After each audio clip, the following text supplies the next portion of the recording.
जैसा कि दोस्तों मैं आप सभी को क्लास 11 केमिस्ट्री के अंतर्गत यूनिट 5 द्रव्य की अवस्थाएं यानी कि स्टेट ऑफ मैटर पढ़ा रहा हूं। ये हमारा दूसरा पार्ट है। इसके पहले हम लोगों ने फर्स्ट पार्ट में द्रव्य की सभी अवस्थाओं यानी कि 5 अवस्थाओं के बारे में जाना और समझा। आज के इस वीडियो में हम जानेंगे गैसीय नियम के बारे में, और गैसीय नियम में हम डिस्कस करेंगे बायल के नियम को।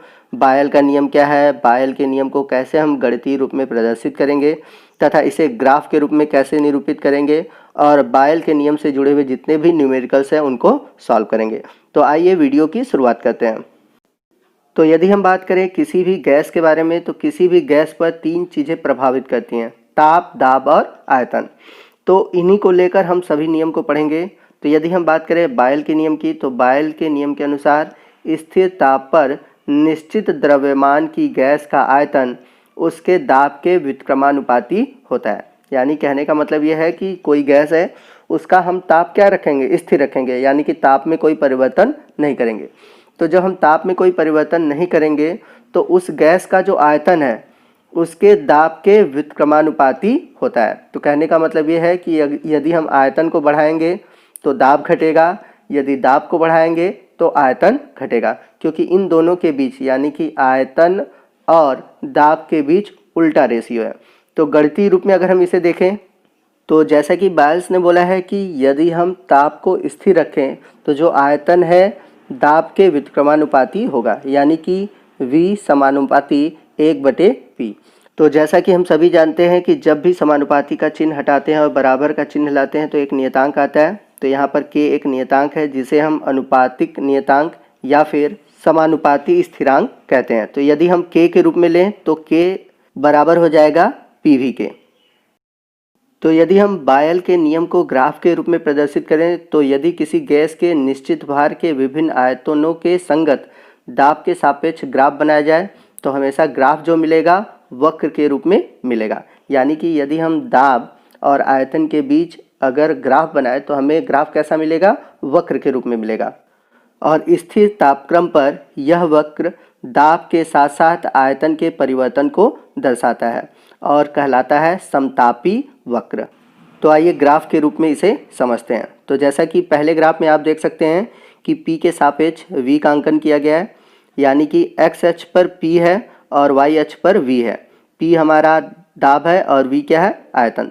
तो जैसे जैसे हम आयतन को बढ़ा रहे हैं हमारा दाब क्या हो रहा है, घटता जा रहा है। चलते हैं दूसरे ग्राफ की ओर, और दूसरा ग्राफ यह प्रदर्शित करता है कि P में बढ़ोतरी के बावजूद जो PV का मान है वो क्या होता है, नियत रहता है और एक विशिष्ट ताप पर यानी कि एक निश्चित ताप पर।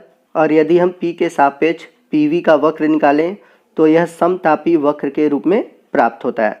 तो ये सभी चीज़ें जब मैं आपको क्वेश्चन सॉल्व कराऊंगा तो वहाँ पर इजीली समझ में आएगा। तीसरा ग्राफ और है, यदि तीसरे ग्राफ में देखें तो P और 1/V के बीच हम लोग संबंध देखेंगे। तो जैसे जैसे दाब बढ़ाएंगे 1/V का भी जो वैल्यू है वो बढ़ता जाएगा। तो आइए ग्राफ के थ्रू मैं आपको एक एग्जांपल समझाता हूँ।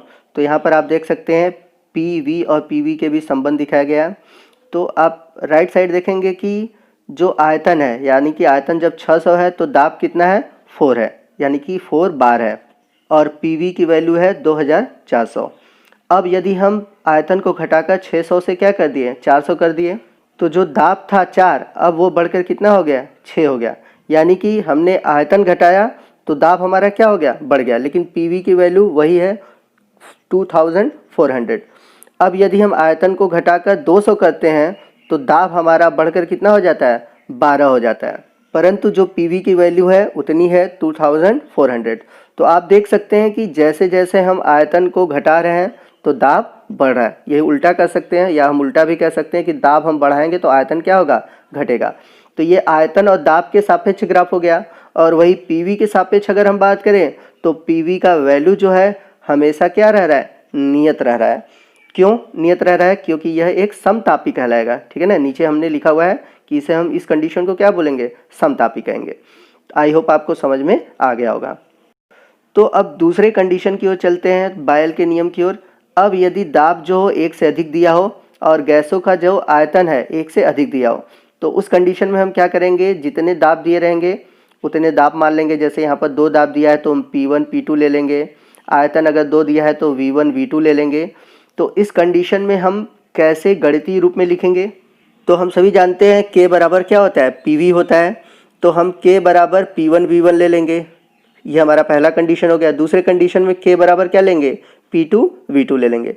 तो यहाँ पर k क्या है, दोनों में सेम है यानी कि नियत है। तो समीकरण 1 और 2 को अगर हम मिला दें तो हमारा क्या इक्वेशन मिलेगा, हमारा इक्वेशन मिलेगा P1 V1 equal to P2 V2। तो ये फार्मूला बहुत ही इंपॉर्टेंट है, मैक्सिमम आपके न्यूमेरिकल इसी पर सॉल्व होंगे। तो याद रखिएगा, जब भी किसी क्वेश्चन में एक से अधिक दाब और आयतन दिया हो तो वहाँ पर हम बायल के इस फार्मूले का यूज़ करेंगे। आइए नेक्स्ट हम देखते हैं कि बायल के नियमानुसार दाब व घनत्व में क्या संबंध होगा। तो हम सभी जानते हैं कि घनत्व तो बराबर होता है भार बटे आयतन, यानी कि D बराबर m/v। D का मतलब हुआ घनत्व, m का मतलब हुआ भार और v का मतलब क्या हुआ, आयतन। तो यदि हम m बराबर ले तो m बराबर होगा D इंटू v।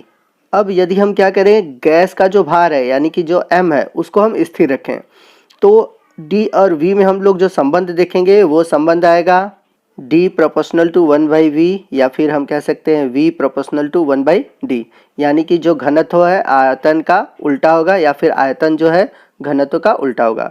m बराबर dv से आप देखेंगे तो यही हमें इक्वेशन मिलेगा। m को हम क्या करेंगे, कांस्टेंट रखेंगे। तो ये हमारा हो गया समीकरण 1।